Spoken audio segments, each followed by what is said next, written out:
పత్రికా విలేకరులకి అందరికీ నా హృదయపూర్వకమైన నమస్కారాలు తెలియజేస్తా ఉన్నాను.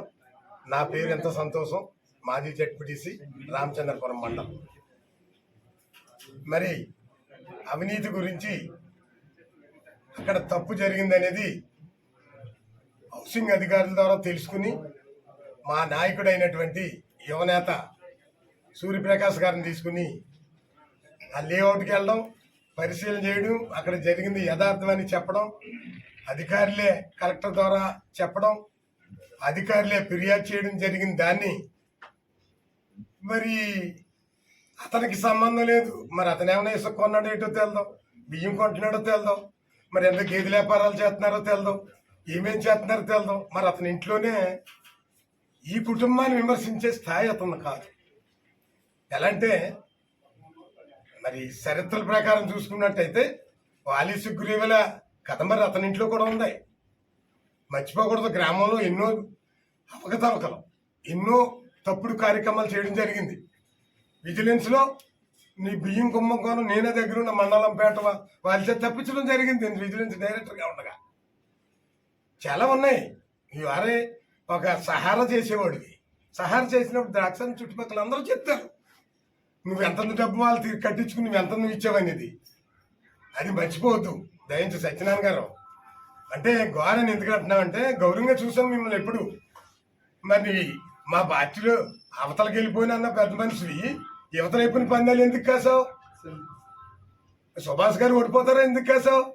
మరి సుభాష్ గారు వీళ్ళందరూ కూడా నిన్నెందుకు రక్షించాలని చూస్తున్నారు? నీ చేత రక్షింపబడటానికి మొత్తాయిలు నువ్వెందుకు కాపలాగెత్తున్నావు? నీకెంత వాటా ఉంది? తప్పు కదా ఇది. ప్రజలకు సంబంధించిన ఆస్తి. ప్రజలు గృహ నిర్మాణం ఆగిపోద్ది. ఆగిపోతే పేదోడు ఇల్లు కట్టుకోలేడు.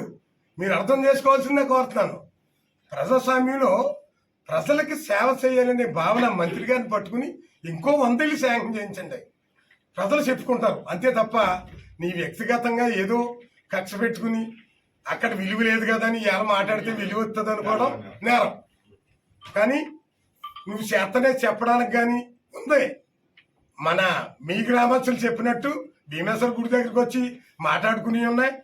మరి మనం పులి సత్యనారాయణ గారు ఏం చేశాడో, ఇంకొకరు ఏం చేశారో, ఎవరెవరి దగ్గరికి వస్తే ఏ పరిస్థితులు నీ ద్వారా జరిగినాయో ఇవన్నీ మొత్తం వివరిస్తాను. అంటే నువ్వేదో పెద్దోళ్ళు విమర్శించాను, నిన్ను విమర్శించడం కాదు, నిన్ను పెద్ద లీడర్గా చేయదలుచుకోలే. మీ గ్రామస్తులే చెప్పారు వార్డు నెంబర్ అని. అర్థం చేసుకుని చక్కగా మంత్రి గారితో తిరుగుతున్నాం. ఈ అవినీతిని తప్పు జరిగిన దాన్ని ఖండించండి. ఖండించలేకపోయినప్పుడు ముద్దాయిలను రక్షించే ప్రయత్నం కూడా మీరు ముద్దా కింద లెక్క. మీరు మా ప్రభుత్వంలో మాతో ఉన్నావు కాబట్టి చెప్తున్నాం. ఆ కారు ఎక్కడి నుంచి వచ్చింది? మా గవర్నమెంట్లో కొనుక్కున్నాను, బీసీ కార్పొరేషన్ ద్వారా. మరి అది కూడా మర్చిపోతే ఎట్లాగా? మీ ఆవిడగా డైరెక్ట్ చేసింది. ఇప్పుడు ఇందాక చెప్పారు నీ ఇంటికాడకు వచ్చి సంతకాలు పెట్టించుకోండి. నేను కూడా చూశాను. నువ్వంటేనే అక్కడ నిలబడి చేసే ప్రజాస్వామ్యంలో నువ్వు పంచాయతీ దగ్గరికి వెళ్ళి, సచివాలయం దగ్గరికి వెళ్ళి చక్కగా సంతకాలు పెట్టించాలి. ప్రజల్ని ఇబ్బంది లేకుండా గురి చేయాలి తప్ప నువ్వు సొంతంగా వ్యవహరించి నువ్వేదో నియంతమేం కాదు. మళ్ళీ నేను నెగ్గేస్తాను, నా వెనకాల ఆయన ఉన్నాడు 3 అక్షరాలు అనుకోవడం తప్పు. ఎప్పుడు కూడా ఓ కుటుంబం గురించి వ్యక్తిగతంగా మాట్లాడొద్దు. నువ్వన్నీ చూసుకుంటే నీకు సంబంధించి అన్నీ ఉన్నాయి మా దగ్గర, అన్ని మేము ఆధారాలతో నిరూపించగలం. అంటే పత్రికా ముఖ్యంగా వినేవారికి బాగోదు. నీకు సంబంధం లేని విషయం ఇది. మరి ఎందుకు మరి ఈ పెద్దల కుటుంబాన్ని విమర్శించే స్థాయికి నువ్వు వచ్చావు నాకు అర్థం అవ్వలేదు. ఏ స్థాయి నుంచి నువ్వు ఎక్కడికి వచ్చావో చూసుకో ఒకసారి. దయించి సత్యనారాయణ గారు అర్థం చేసుకోండి. తప్పుని క్రియేట్ చేయకండి, తప్పుని సమర్థించకండి. అక్కడ వచ్చినటువంటి ఎవరు తప్పు చేశారో రుజువు చేసి ప్రజల మన్నలు మీరు పొందాలి. ప్రజల మన్నలు పొందగలిగే ఉంటే మీ వెనకాల ఉన్న నాయకుడికి మీకు పేరు వస్తుంది. అంతే తప్ప కానీ దయించి పెద్దలు విమర్శించొద్దు. ఇక మీదట చేసి ప్రయత్నం చేసినట్టయితే తప్పనిసరిగా మా పార్టీ పరంగా వైఎస్ఆర్సీపీ తరఫు నుంచి ఖచ్చితంగా నువ్వు ఎదుర్కోవాల్సిన పరిస్థితి వస్తుంది. ఎందుచేతనంటే మేము తప్పు చేయలేదు. తప్పు చేసినట్టు అక్కడ అధికారుల ద్వారా నిరూపణ అయింది కాబట్టి మేము చూడటానికి వచ్చాం. అది నేరం కాదు. దయించి తెలుసుకోవాల్సిందిగా కోరుతూ అందరికీ మంచి జరిగే ప్రయత్నం చేయాలని, తప్పుడు పనులు తప్పుడు ఆలోచనలు మానుకోవాలని సత్యనారాయణ గారికి ఎంతో పలుకుతూ ఉన్నాం.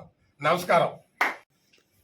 వైఎస్ఆర్సీపీ ఇన్ఛార్జ్ సూర్యప్రకాష్ గారు నిన్న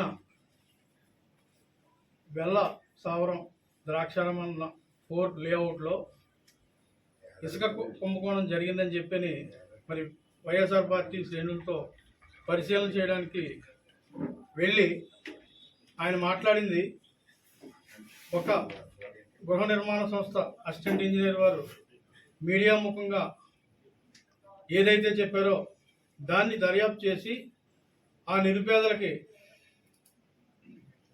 ఆ ఇసుకను రికవర్ చేసి ప్రతి లబ్ధిదారుడికి అందజేసే వరకు, అలాగే మరి దోషులు ఎవరైతే ఉన్నారో ప్రభుత్వమే మరి ఆ ఏఈ గారు చెప్పిన ప్రకారంగా ఎఫ్ఐఆర్ నమోదు చేసి వాళ్ళని అరెస్ట్ చేయమని చెప్పడం జరిగింది. మరి ఈ సందర్భంగా మేమెవరూ కూడా మేము ఫిర్యాదు చేయలేదు. అలాగే ప్రభుత్వం వారు గృహ నిర్మాణ సంస్థ వారే ఫిర్యాదు చేశారు.